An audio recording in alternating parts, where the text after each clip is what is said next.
If you were given $1,000,000 to fight a giant, and let's just take for instance, you have the opportunity to see Goliath with your eyes and you are asked to fight him for $1,000,000, what would be your response? Today in Lesson Behind the Stories, you're talking about the story of David and Goliath. And I know you've heard that story 1,001 times, but were you able to pick the lesson from that story? Because there's a whole lot to learn from just that simple story.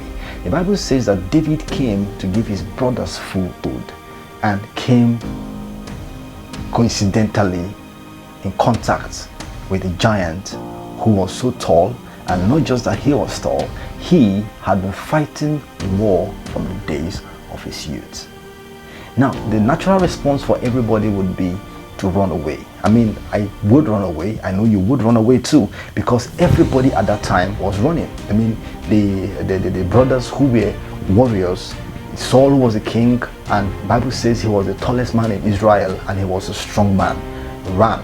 Everybody that was in that scenario ran away. But the Bible says something strange about David. He was but a youth, a little boy, but he had so much courage, and the courage was so evident that Saul could pick it up. Saul could pick it up not because he was, not because he expected a boy of that age to exhibit that kind of courage. Saul could pick it up because he has not seen that kind of courage. The Bible says that David said that, who is this uncircumcised Philistine that defieth the name of the Lord? Now this is the lesson. David was not feeling insulted by Goliath's impetus or Goliath's noise and razzmatazz. No, David was feeling this particular way. Who is this person? Who gave this person the right to talk about my God this way? What propelled this uncircumcised Philistine to open his mouth and confront a God who is able to fizzle him out in just a second? Now that was the thought of David. And because he knew that his God is able to fizzle him out in just a second, to fizzle Goliath out in just a second, he stepped into the shoe of that God who is able to fizzle out Goliath in just a second, in less than a second. And he knew he doesn't require to use a gun or a cutlass or a sword. All he needs to do is to go against him in the name of that God that he is defiling. It was not a show of strength.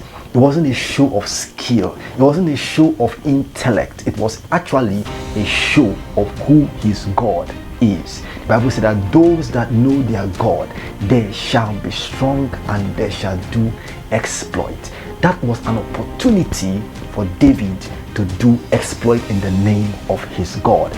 Expressly speaking, David actually wanted to prove to Goliath that God is not your mate for you to come here and open your mouth and just run your mouth anyhow.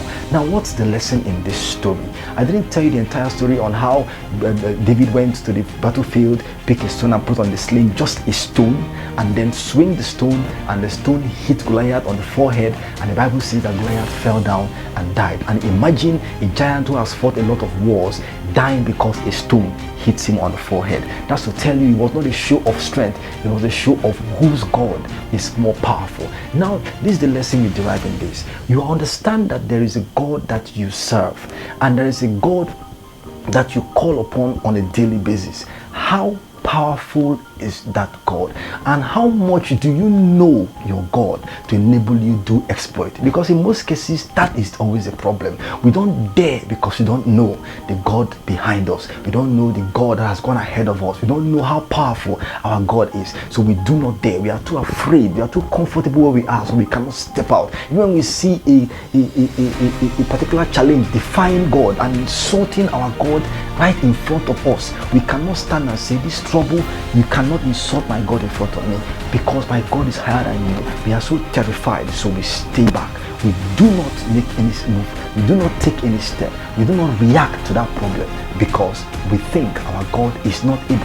But David, even at a youthful age, understood that his God is powerful.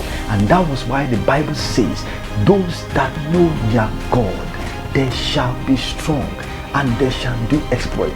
They will take up territories, they will defeat enemies, they will suppress those who are oppressing others, because it is in our blood, it is the blood of everybody that believes in the word of God to do exploit. But in most cases we do not exercise this ability because we don't see, we don't know the God that we serve. And if you know the God you serve, these things will come naturally. It will be a surprise for you to bring down Goliath. It will be a surprise for you to part the Red Sea. It will be a surprise for you to take up territories, because it comes with the package. You that know your God, it comes with the package. You exercise authority because authority is there. You exercise authority dwells in you. When you open your mouth, you speak exactly what you are supposed to speak, because you know the words are right inside you to speak them. That is exactly what David did. David did not go there to tell Goliath, I have been training, I've been fighting with the lions and all that. No, that was what he told to Saul, because Saul needed to hear that as part of his resume. But when he got to the battlefield, he just looked at Goliath and said, this guy is finished, because I know that the God I serve is going to bring him down. That is the simple thing, and I need you to understand this today, that the only thing that can make you stand out in any battlefield is how much of your God you know and how much of his power dwells inside of you. God bless you, and stay tuned with us as we bring you more lesson behind the story in subsequent edition of GMA TV. Okay, are there certain stories you want us to tell and to bring out the lessons from? Just put your comment below and you'll hear from us. God bless you. Cheers.